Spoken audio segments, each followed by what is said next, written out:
Hello, ako po si Kuya Louie at ngayon pag-aralan natin kung paano natin gagawing neutral airflow ang ating system unit. Let's go!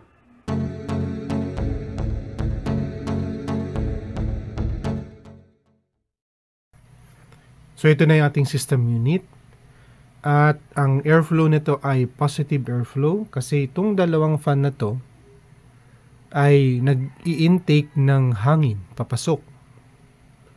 Okay? Tapos po itong fan naman na ito, yung isang fan ay nag-e-exhaust. So ang setup na yun ay positive. Ang gagawin natin siyang neutral airflow. Magagawa natin yon kung una, pareho ng dami yung hangin na pumapasok at lumalabas. Magagawa lang po iyon kung pareho po yung bilang ng fan. So tatlo po ito. Magdadagdag po ako ng isa pang fan. Dumating na po yung order ko po sa Lazada. So dalawa na yung binili ko. Isa para dito, isa para sa aking system unit. Tapos dapat pareho sila ng size ng fan. So ang nabili ko pong fan ay 120 mm. Kapareho po nitong tatlo. At pareho po yung bilis ng ikot. So kapag nagawa po yung tatlong yun o nasunod yung tatlong yun, magkakaroon tayo ng neutral airflow. Okay, so i-set up ko muna po sila. Idadagdag ko po yung aking nabiling isang system fan. Tapos explain ko po sa inyo kung paano po siya naging neutral airflow.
Okay, so na-set up ko na po yung mga system fan.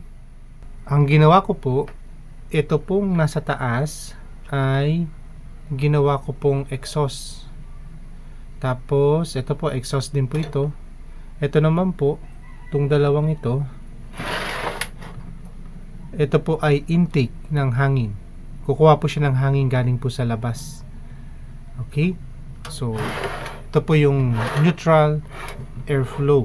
Bakit po ganitong setup yung gusto ko? Kasi, itong dalawang fan na ito, magpapalamig po siya dito. Halimbawa, mapapalamig niya po yung part na dito sa taas, mapapalamig niya po yung part na dito sa baba. Ang kagandahan po nun, kapag nagdagdag po ng video card, yung may-ari po nito, halimbawa, ito, nagdagdag siya ng video card. Yan. So, mapapalamig po nitong fan na to yung ating video card. Po yung purpose bakit intake po itong dalawa. So, ang gagawin ko, itong aking filter, dito ko po ilalagay.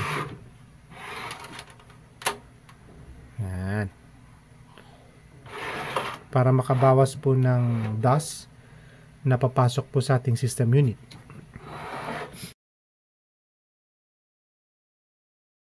Kaya po nandito lagi yung fan na ito ay para humigop po nung mainit na hangin na napoproduce po nitong CPU fan tsaka ng heatsink para mabilis pong makalabas yung hot air.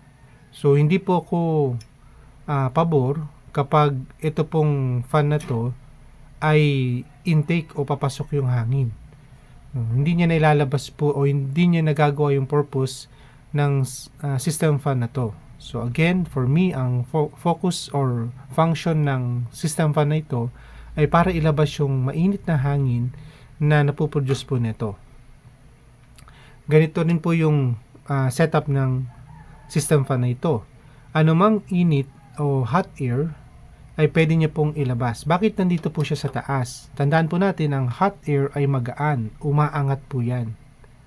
Okay? So anumang hot air na hindi nakuha nito, makukuha po nito. Kasi lahat po ng hot air ay umaangat po yan.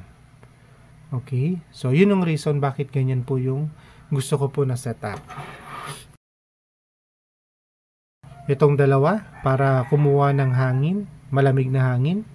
Ito naman pong dalawang fan ay para humigop ng mainit na hangin palabas. So, yan po yung neutral airflow. Ang isang disadvantage ng neutral airflow, siyempre, mas malakas siya sa kuryente. Kasi nga, nadagdagan ng fan. So again, ang setup na ito ay para lang sa mga ordinary computer user. Kung magiging gamer kayo, pwede rin po yung setup na ito. Pero hindi po ganito ang setup ng mga professional gamer. Mas komplikado pa po yung airflow, or minsan gumagamit din sila ng liquid cooler para mas malamig po yung kanilang system unit. Okay, so I hope nakatulong po ang video na ito para may setup nyo po ang inyong system unit para maging neutral airflow. Maraming salamat, ingat po tayo lagi.